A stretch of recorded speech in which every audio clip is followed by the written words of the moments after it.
Hi friends, आज हम लोग जानेंगे सूक्ष्मजीव के बारे में, अर्थात कि माइक्रो ऑर्गेनिज्म के बारे में हम लोग जानने की कोशिश करें। सूक्ष्मजीव आपने पहले भी पढ़ा होगा, क्योंकि पिछले के क्लास में आपने सूक्ष्मजीव के बारे में कुछ पढ़ा। और पिछले क्लासों में आपने क्या पढ़ा था कि सूक्ष्मजीव जो होते हैं टोटल कितने प्रकार के होते हैं? 5 प्रकार, जिसमें जीवाणु, वायरस, प्रोटोजोआ, कवक और शैवाल। इस तरह से टोटल कितने प्रकार होते थे? 5। लेकिन अब हम लोग को क्या जानना है कि जीवाणु, वायरस, प्रोटोजोआ, कवक और शैवाल के अलावा जो नए विकसित रूप है या नए रूप में जो इस्तेमाल किए जाते हैं उनके बारे में आपको जानकारी प्राप्त होती है कि नए विकसित वेरिएंट जो जीवाणु और वायरस के हैं उनके बारे में। तो आज सबसे पहले हम लोग को जानना है वायराइड के बारे में। वायराइड्स एक प्रकार का आपका वायरस का ही आपका कह सकते हैं कि एडवांस लेवल है, जिसके बारे में व्याख्या सबसे पहले डैनर ने की थी। किसने की थी? डैनर ने सबसे पहले इसके बारे में बताया था, वायराइड्स के बारे में। तो वास्तव में वायराइड्स है क्या? तो यह आपका सबसे छोटा विषाणु होगा, यानी वायरस जो सबसे छोटा होगा, जिनकी आकार आकृति 3 से 4 मिली माइक्रोमीटर होती है, वह 3 से 4 मिली माइक्रोमीटर वाले विषाणु जो होंगे उनका जो 1000वां जो टुकड़ा होगा वह 1000वां टुकड़ा के बराबर एक आपका क्या होंगे? वायरस होंगे। वायरस क्या होंगे वास्तव में? यह 1000वां टुकड़ा। तो 1000वां टुकड़ा का मतलब कह सकते हैं कि वायरस खुद ही इतने मिली माइक्रोमीटर में है, और 1 माइक्रोमीटर लगभग कितना होता है जी? 0.0001 इतना के बराबर होता है आपका 1 माइक्रोमीटर। अब उसमें भी मिली माइक्रोमीटर है और उनमें भी 3 से 4 मिली माइक्रोमीटर छोटा है, और उसका क्या होगा? उसका 1000वां टुकड़ा। 1000वां टुकड़ा समझ सकते हैं कि कितना छोटा होगा, जिसे देखने के लिए जब सामान्य आपका सूक्ष्मजीव होता है, इनको तो हम लोग सामान्य जो माइक्रोस्कोप है इनसे देखने की कोशिश करते हैं। अगर फिर भी ना दिखे तो हम लोग किसका करते हैं जी? आपका इलेक्ट्रॉन माइक्रोस्कोप का यूज करते हैं। इलेक्ट्रॉन माइक्रोस्कोप का यूज करते हैं। लेकिन सोचिए कि जब यह विषाणु से भी 1000 गुना आपका छोटा होगा, तो उन्हें देखने के लिए कितना एडवांस लेवल का आपका इलेक्ट्रॉन माइक्रोस्कोप चाहिए होगा। और इनकी संरचना की बात करें तो इनके अंदर वास्तव में क्या पाया जाता है? आपका आरएनए पाया जाता है। लेकिन इसके बाहरी रूप में जो प्रोटीन आपका आवरण है वह सामान्य रूप से नहीं दिखता। एक इंपॉर्टेंट बात यह है कि यह जो वायराइड्स होगा सिर्फ और सिर्फ कहां दिखाई पड़ेगा? पौधों के अंदर दिखाई पड़ता है। अर्थात कि वायराइड्स जो है वह मानव शरीर के अंदर या अन्य जीवों के अंदर यह आपको रोग पैदा नहीं करता है। अब क्या होता है कि पौधों के अंदर ये फैलता कैसे है? तो पौधों के अंदर जो सामान्य पौधे होंगे उनमें रोग पैदा करेगा। जो सामान्य पौधा होंगे उनमें तो यह रोग पैदा करेगा। दूसरा कंडीशन क्या है कि अगर किसी पौधे के परागकण पर आकर गिर गया, किस पर आके गिर गया? पौधों के परागकण पे आके गिर गया, तो परागकण पे वो बैठेगा, और परागकण जैसे परागन क्रिया के लिए अगले पौधे पे पहुंचेगा वर्तिकाग्र पर, तो वर्तिकाग्र पे जाएगा और परागन की क्रिया करेगी, और वर्तिकाग्र के बाद जब निषेचन की क्रिया जब होगा तो निषेचन के बाद भ्रूण बनेगा। तो यह क्या होगा कि यह जो आपका वायराइड है यह धीरे धीरे कहाँ चला गया? भ्रूण के पास चला गया। और जब भ्रूण के कंडीशन में पहुंच जाएगा तो भ्रूण के कंडीशन में जाने के बाद जब नया पौधा तैयार होगा तो उसके अंदर क्या करेगा? यह रोगों को फैलाने का आपका काम करेगा। ठीक है, अर्थात क्या? वायरस विषाणु का ही, अर्थात कि वायरस का ही एक क्या आपका विस्तृत रूप है। दूसरा क्या? आपका प्रियोन। प्रियोन क्या है कि प्रियोन के अंदर आपका क्या है कि आपका यह भी आपका वायरस का रूप ही है। वायरस की तरह ये भी है, लेकिन इसमें क्या डिफरेंस है कि वायरस के अंदर आपका आरएनए और प्रोटीन का आवरण नहीं पाया जाता था, लेकिन प्रियोन के अंदर आरएनए के अलावा प्रोटीन होंगे, या फिर हो सकता है कि वह उसके ऊपर आपका क्या होगा, एमिनो एसिड का आवरण होगा। और यह क्या करेगा, प्रियोन के अंदर एक सबसे बड़ी प्रॉब्लम वाली बात है कि प्रियोन क्या होता है कि पेड़ पौधों के अलावा यह जीवों के अंदर भी रोगों को पैदा करने का काम करेगा। और जीवों में मानव शरीर के अंदर भी यह इनके द्वारा मानसिक रोग पैदा होती है, क्योंकि जो प्रियोन है यह आपके मानसिक यानी मस्तिष्क के कोशिकाओं से बनते हैं। यानी कि प्रियोन जो है वास्तव में बनता है किससे, मस्तिष्क कोशिकाओं से बनता है। और मस्तिष्क कोशिकाओं से बनने के कारण इनसे जो रोग पैदा होगी, इनसे जो समस्या पैदा होगी, उनसे भी क्या होगा, उसी से संबंधित आपके रोग निकलेंगे या रोग बनेंगे। अब इनके अंदर क्या है कि इनके अंदर रोग में क्या हो जाएगा आपका कि आपका क्रूड सेल्ट जो है आपका, यह जो रोग होगा यह भी आपके मानव के अंदर होने वाला एक मानसिक रोग है। अब मानसिक रोग में क्या होगा कि आपका बुद्धि मंद हो जाएगी, आपके मांसपेशियों का आपका संतुलन खत्म हो जाएगा, यानी असंतुलित रूप में रहना शुरू कर देगा। तो ये सारी समस्या आपका प्रियोन के कारण होगी। इसके अलावा गायों में आपका गाय मैड नामक रोग पैदा करता है। ठीक है, तो कह सकते हैं कि प्रियोन भी जो है आपका वायरस का ही एक रूप है। अर्थात क्या, जिस तरह से वायरस का रूप वायराइड है, उसी प्रकार से प्रियोन भी आपका क्या है, वायरस का ही एक रूप है। इसके अंदर यही एक खासियत है कि यह जीवों के अंदर अर्थात कि जीव जंतुओं के अंदर क्या करती है, रोगों को पैदा करती है। अब ये जब जान लिया हम लोग वायरस और प्रियोन, तो इसी का एक और भाई है जिनका नाम क्या है, विरियोन। तो विरियोन क्या करता है, विरियोन भी एक इसी कैटेगरी में आता है। लेकिन विरियोन हम लोग कब कहते हैं, जब कोई विषाणु या विषाणु जैसा कोई भी आपका सूक्ष्म जीव जब अपने होस्ट कोशिका में न रहकर उनसे बाहर रहता है। अब होस्ट कोशिका क्या होती है, तो होस्ट कोशिका क्या होती है कि जैसे मान लीजिए कि यह आपके शरीर की कोशिका है, मान लीजिए कि यह आपकी बॉडी की कोई कोशिका है और बॉडी की कोशिका में, और ये आपके वायरस है। तो वायरस जब तक बाहर है तब तक आपको उससे कोई मतलब नहीं है। लेकिन यह वायरस जब आपके शरीर के अंदर प्रवेश करता है, जब आपके शरीर में आ जाता है, तो यह रोगों को पैदा करेगा। तो शरीर में जब अंदर आएगा तो ये आपके केंद्रक में आके डीएनए को प्रभावित करेगा और उनके अकॉर्डिंग आपकी बॉडी के अंदर रोग पैदा हो जाएंगे। तो क्या होगा कि जब तक यह आपके शरीर में आता है तो आप शरीर में क्या करता है, आश्रय प्राप्त करता है, आपके शरीर से भोजन भी प्राप्त करता है और साथ ही साथ क्या करता है, उनसे क्या करता है, अपनी आयु अपनी जिंदगी भी बढ़ाता है। ठीक है, और आपको क्या करता है, उसके बदले में आपको हानि भी पहुंचाता है। जब इस रूप में यह आपका कार्य करता है तो यह क्या करता है, जब होस्ट कोशिका से यह बाहर रहेगा, जब होस्ट कोशिका में आ गया तब तो रोग पैदा करेगा, लेकिन जब यह बाहर रहेगा तो वह कंडीशन हमारा क्या होगा, विरियोन होगा। क्या कंडीशन होगा, वो कंडीशन कहलाएगा विरियोन। अर्थात कि जब वायरस होस्ट कोशिका से बाहर रहे, अर्थात किसी होस्ट कोशिका के अंदर न रहे, तो वह कंडीशन हमारा क्या कहलाएगा, विरियोन कहलाएगा। क्या कहलाएगा, विरियोन कहलाएगा। तो इस तरह से हमने देखा वायराइड्स, प्रियोन और विरियोन के बारे में। अब क्या जानेंगे हम लोग, अब जानेंगे हम लोग थोड़ा सा वायरस के बारे में। ये हमने क्या किया था, 3 हमने एडवांस लेवल जाना था, वायरस से एडवांस लेवल। अर्थात कि वायरस से जो आपका विकसित रूप, वायरस ने जो अपना विकसित रूप धारण किया है, उनके बारे में हमने जानने की कोशिश करी थी। अब हमें क्या जानना है, वायरस के बारे में। तो कंडीशन आता है कि वायरस क्या है, यूकैरियोटिक है या प्रोकैरियोटिक है। उससे पहले एक और बात आती है कि आपका वायरस जो है सजीव है या फिर निर्जीव है, सजीव है या फिर क्या है, निर्जीव है, ये कंडीशन आता है। तो सजीव और निर्जीव की घटना जो है हम इन आधार पे कर सकते हैं कि उनके अंदर होने वाली क्रियाओं का विश्लेषण कर।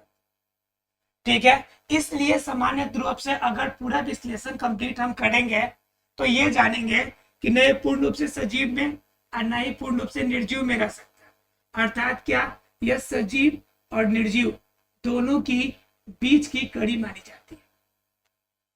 अर्थात कि सजीव और निर्जीव दोनों के बीच की कड़ी मानी जाती है। अर्थात कि जब यह सजीव के शरीर में चला जाए तो सजीव की तरह कार्य करेगा, लेकिन जब शरीर से बाहर आ जाए, वायुमंडल में रहेगा, तो किस रूप में काम करेगा? एक निर्जीव के रूप में कार्य करेगा। तो इसलिए हम वायरस को क्या कह सकते हैं? ना सजीव कह सकते हैं और ना ही क्या कह सकते हैं? निर्जीव कह सकते हैं। तो पहला कंडीशन ये हो गया। दूसरा कंडीशन होता है आपका कि आपका यह जो वायरस है यूकैरियोटिक है या प्रोकैरियोटिक है। तो इसमें क्या है, आपका कुछ वायरस ऐसे भी होते हैं जिनके अंदर क्या होती है? जिनके अंदर स्पष्ट आपका केंद्रक होता है। जब अस्पष्ट केंद्रक होगा, अस्पष्ट केंद्रक झिल्ली होंगे, अस्पष्ट कोशिकांग हमें दिखाई पड़ेगी, तो वह कंडीशन हमारा क्या होगा? वह कंडीशन हमारा यूकैरियोटिक का होगा। लेकिन जिस समय उसके अंदर सिर्फ आरएनए पाया जाएगा, सिर्फ उसके अंदर आपके बिना कोशिका झिल्ली, बिना केंद्रक झिल्ली का स्पष्ट कोई भी आवरण नहीं होगा, तो वह कंडीशन हमारा क्या होगा? प्रोकैरियोटिक का होगा। तो दोनों कंडीशन में अगर हम लोग देखने की कोशिश करें तो यह क्या है? कुछ स्तर पे आपका यूकैरियोटिक भी दिखता है और कुछ स्तर पे हमारा कैसा दिखता है? प्रोकैरियोटिक भी दिखता है। तो हम कह सकते हैं कि वायरस यूकैरियोटिक भी है और प्रोकैरियोटिक भी है। अब बात आती है कि उनके शरीर के अंदर जो गुणसूत्र की संरचना होती है वह किस रूप में रहती है? तो गुणसूत्र की बात करें तो उनके शरीर में आरएनए के रूप में, अर्थात कि राइबो न्यूक्लिक एसिड के रूप में, डीएनए के रूप में, अर्थात कि डीऑक्सी राइबो न्यूक्लिक एसिड के रूप में, और या फिर आपका न्यूक्लिक अम्ल के रूप में आपका पाया जा सकता है। अर्थात क्या? वायरस के अंदर आपके अलग अलग वायरस में अलग अलग आपकी गुणसूत्र की संरचना भी भिन्न होती है। जिस प्रकार की आपकी वायरस होगी उसके अंदर उसी प्रकार की क्या होगी? संरचना ये पाई जाएगी। उनके बाद क्या होता है कि इनके आकार आकृति के बारे में बात करें। वायरस के आकार आकृति की हम लोग बात करेंगे। तो आकार आकृति में क्या करेंगे कि आपका जनरली जो होगा, इनके आकार आकृति की बात करेंगे तो इनका आपका लंबा होता है और गोलाकार होता है। जैसे देखिए आपका यह लंबे रूप में और गोलाकार इस रूप में होता है। तो लंबाई इसकी देखेंगे तो 3 से 4 मिली माइक्रोमीटर मिलेगी।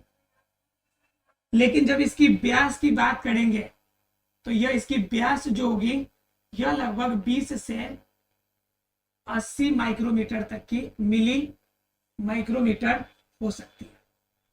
बात समझ में आ रही है? इसकी आकार आकृति की बात करें तो इसकी लंबाई आपकी जो होगी वह 3 से 4 मिली माइक्रोमीटर, और जब इसके व्यास की बात करेंगे तो 20 से 80 क्या होंगे? मिली माइक्रोमीटर हो सकते हैं। तो ये इनकी आकार आकृति हो गई। उसके बाद क्या है कि वायरस ऐसे सामान्य रूप से कोई भी हानि आपको नहीं देता जब तक वो वायुमंडल में है, अपने रूप में है।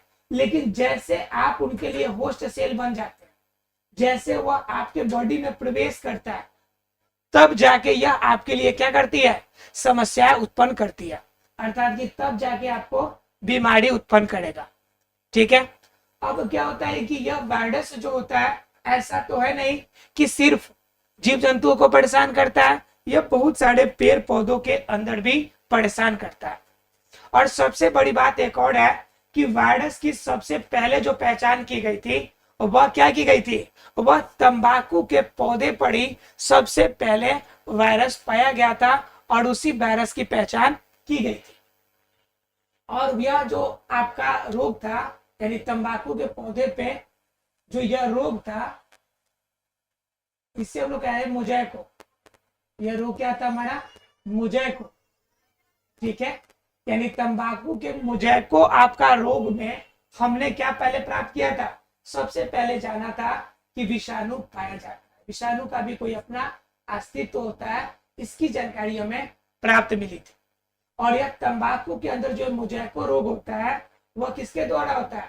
तंबाकू मोजैको वायरस, अर्थात कि शॉर्ट में अगर कहा है तो टीएमवी के द्वारा यह रोग आपका पाया जाता है, तंबाकू मोजैको वायरस। इसके द्वारा यह आपका क्या होता है जी? यह रोग आपका फैलता है। ठीक है। वास्तव में जो यह मोजैको वायरस है यह आपका क्या है?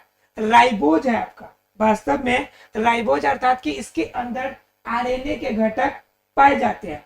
और इनकी आकार आकृति का बात कीजिएगा तो आकार आकृति क्या होंगे, यह आपकी लंबाई आपकी जनरली क्या होगी, थोड़ी सी बड़ी होती है। यह आपकी 12 माइक्रोमीटर मिली माइक्रोमीटर, और आपकी क्या होगी जी आपकी, और इनकी जो व्यास होगी वह लगभग 300 माइक्रोमीटर मिली माइक्रोमीटर। ध्यान रखिएगा यह ज्यादा आपका थोड़ा सा अन्य विषाणु की अपेक्षा इनकी आकार थोड़ा सा बड़ी थी, इनके वजह से इनके बारे में हमने पहचान कर लिया। अगर यह आपका बड़े रूप में न रहता, यह जो आपका तंबाकू का जो टीएमबी है यह अगर बड़े रूप में न रहता तो इस विषाणु के बारे में हम लोग जानकारी प्राप्त नहीं कर पाते। लेकिन यह थोड़ा सा बड़े रूप में था, इसलिए हमने क्या कर लिया, इस टीएमबी विषाणु के बारे में सबसे पहले हमने जानकारी प्राप्त करी। वास्तव में यह तंबाकू के अंदर जो आरएनए रहता है वह वास्तव में समझिए एक रड की तरह आपका लपेटा हुआ रहता है। ऐसा लगता है जैसे बिल्कुल रड की तरह इनके अंदर आरएनए क्या है, पूरी तरह से जकड़ा हुआ है या पूरी तरह से मुड़ा हुआ, ठीक है। अर्थात कि आरएनए का कंडीशन रड की तरह क्या होंगे, आपका जुड़े रहते हैं।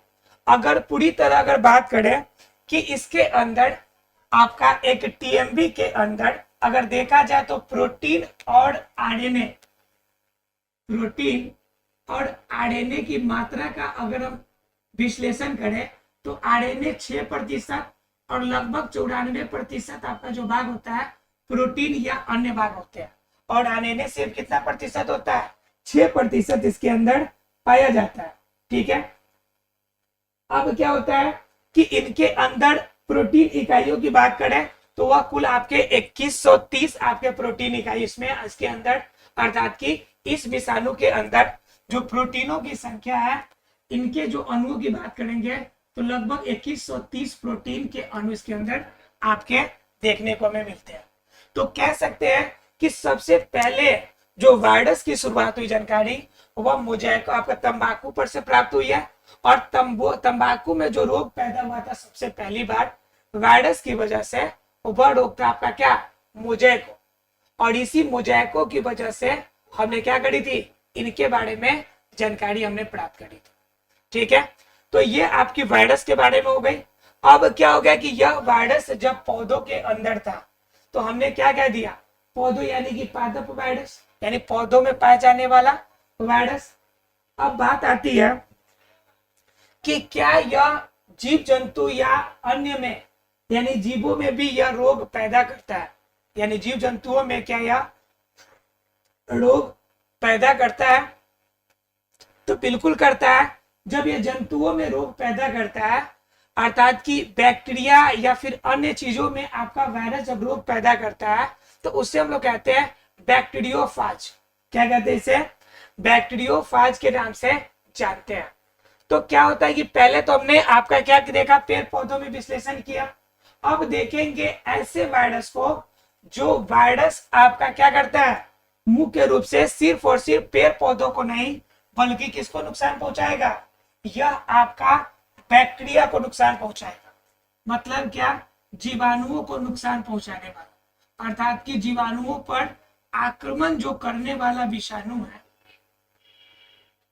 यानी कि जो जीवाणु, जो आपका विषाणु जीवाणुओं पर आक्रमण करते हैं तो उस विषाणु को हम लोग क्या कहते हैं, बैक्टीरियोफाज के नाम से जानते हैं।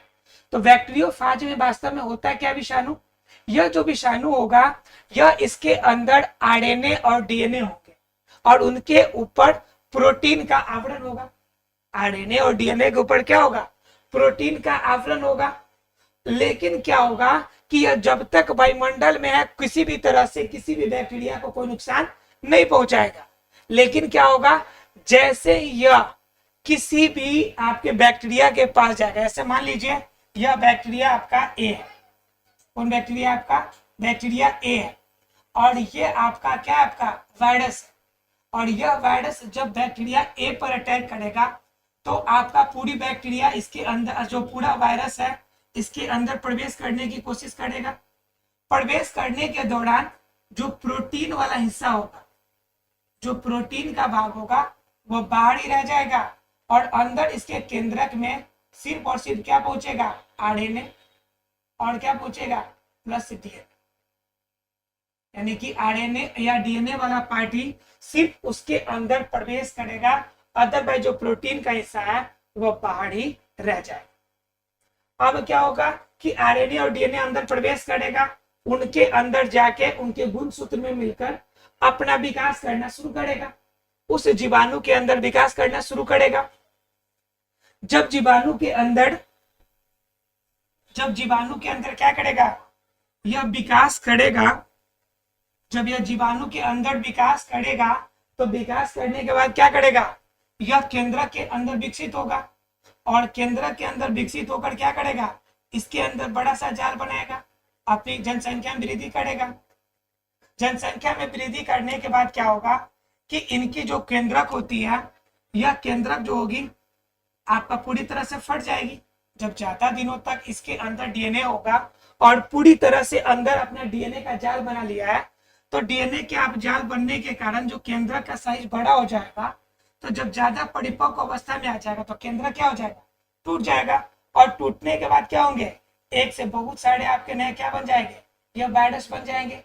फिर ये वायरस क्या करेगा, अन्य फिर किसी जीवाणु पे जाएगा और फिर अपना यही क्रिया करेगा। तो इस तरह से बैक्टीरियोफाज जो है अपनी जो है जनसंख्या, अपना जो चक्र है, अपनी जो जीवन काल है वह पूरा करता है।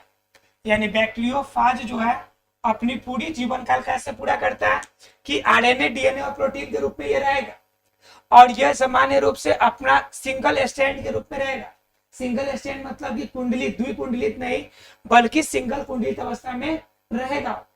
और सिंगल कुंडलित अवस्था में रहने के बाद क्या करेगा, यह आगे बढ़ के कहां पहुंचेगा, यह अन्य जीवाणु के पास पहुंचेगा और जीवाणु के अंदर जाएगा, उसके केंद्रक में उसके डीएनए के साथ अपना साठ गांठ बैठाएगा, उनके अंदर अपनी कोशिका, अपनी केंद्रक बड़ा करेगा, विभाजित करेगा, और वह क्या करेगा, जब बड़े अवस्था में आएगा तो केंद्रक क्या होगा, टूटेगा।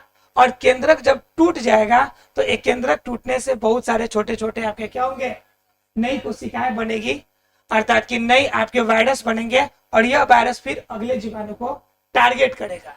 तो इस तरह से इनकी जीवन चक्र, बैक्टीरियोफाज की जीवन चक्र चलते रहते हैं। तो कह सकते हैं यह भी एक प्रकार का क्या है, वायरस ही है। लेकिन यह वायरस किसमें होता है, सामान्य तौर से बैक्टीरियो पे अटैक करने वाले आपके वायरस है। तो हमने 4 वेरिएंट के बारे में बात किया, वायराइड के बारे में, प्रियोन के बारे में, विरियोन के बारे में, और वायरस के बारे में। वायरस में हमने जाना आपका पौधों में पाया जाने वाला आपका टीएमबी, अर्थात की टोबैको मोजैको वायरस के बारे में, और उसके बाद हमने जाना क्या, बैक्टीरियोफाज के बारे में। तो इस तरह से हमने अभी तक ये आपकी सभी बातों के बारे में जाना। उसके बाद जो आखिरी था आपका बैक्टीरियोफाज, अर्थात की वायरस का वह विस्तृत फॉर्म जो क्या करता है, बैक्टीरिया पर अपना अटैक करता है और बैक्टीरिया को प्रभावित करके उनसे क्या करता है, उनके अंदर अपने जीवन काल को बढ़ाने की कोशिश करता है। तो सूक्ष्म जीव के चैप्टर में आज हमने सिर्फ वायरस और उनसे रिलेटेड बातों को हमने जानने की कोशिश करी थी। अगले क्लास में हम लोग थोड़ा सा और इसमें क्या करेंगे, जानने की कोशिश करेंगे कि वायरस के अंदर सजीव में रखा जाए या निर्जीव में। चलो जान ही लेते हैं हम लोग अभी कि वायरस को हम लोग सजीव के कैटेगरी में रखें या निर्जीव के कैटेगरी में रखें, इसका डिसीजन कैसे हो, हम कैसे जानेंगे कि वायरस जो होगा वह सजीव है या फिर निर्जीव है, इनके बारे में जानने की कुछ कोशिश करते हैं। तो देखिए, वायरस नॉन लिविंग थिंग है, यानी कि निर्जीव है या फिर लिविंग थिंग, अर्थात कि यह सजीव है। इनके बारे में दोनों की अंतर हम लोग करने की कोशिश करते हैं। तो पहला नंबर बात किसमें जानेंगे, हम लोग पहले जानने की कोशिश करते हैं कि निर्जीव है। तो निर्जीव किस कंडीशन में कहेंगे कि यह, इसका अपना कोई अस्तित्व नहीं होता, अपना अस्तित्व इसमें कोई नहीं होता, बल्कि यह क्या करता है, यह परपोषी के रूप में, परपोषी के रूप में दूसरे जीव पर अपना निर्भर करता है, दूसरे जीव पर अपनी संख्या वृद्धि करता है, दूसरे जीव पे अपना जीवन व्यतीत करता है। तो पहले कंडीशन है कि अपना कोई अस्तित्व नहीं है, यह जब तक दूसरा कोई जीव नहीं मिलेगा तब तक यह वृद्धि नहीं करेगा, अर्थात कि परपोषी की तरह अपना जीवन व्यतीत करेगा। दूसरा कंडीशन क्या, इनके अंदर जो पदार्थ पाए जाते हैं वह क्रिस्टल के रूप में होते हैं। किसके रूप में रहते हैं, ठोस रूप में, क्रिस्टलीय फॉर्म में रहते हैं।